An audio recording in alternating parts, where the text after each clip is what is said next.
নগদ থেকে বিকাশে বা বিকাশ থেকে নগদে টাকা ট্রান্সফার করার জন্য আমরা এতদিন বিভিন্ন থার্ড পার্টি উপায় ব্যবহার করতাম। তবে এখন মোবাইল ব্যাংকিং এ নতুন এমএফএস টু এমএফএস ট্রান্সফার সুবিধা চালু হয়। আমরা নগদ থেকে সরাসরি বিকাশে এবং বিকাশ থেকে সরাসরি নগদে অ্যাকাউন্টে টাকা ট্রান্সফার করতে পারবো। এই ভিডিওতে আমি আপনাকে ধাপে ধাপে এই সম্পূর্ণ প্রসেসটা দেখিয়ে দেব এবং মূল প্রসেসে যাওয়ার আগে একটি গুরুত্বপূর্ণ তথ্য জানিয়ে রাখি। বাংলাদেশের ব্যাংকের নতুন নিয়ম অনুযায়ী এই সরাসরি ট্রানজেকশনের জন্য সর্বোচ্চ 0.85% ফি প্রযোজ্য হবে।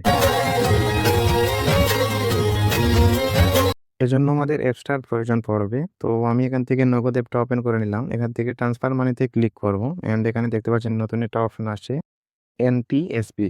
তারপর এখান থেকে নিচে আমরা দেখতে পাচ্ছি মোবাইল ওয়ালেট। এখানে আমরা একটা ক্লিক করব। এবার আপনি এখানে সেই নাম্বারটা দিবেন যেই নাম্বারে আপনি টাকাটা ট্রান্সফার করতে যাচ্ছেন। তো আমি এখান থেকে আমার একটা নাম্বার দিয়ে দিচ্ছি। নাম্বার দেওয়া হয়ে গেলে এখান থেকে নেক্সটে ক্লিক করবেন। তো নেক্সটে ক্লিক করার পর এখানে দেখতে পাচ্ছেন ওয়ালেট সিলেক্ট করুন। এখানে ট্যাপ করবেন। এখানে ট্যাপ করার পর অনেকগুলো অপশন দেখতে পাবেন।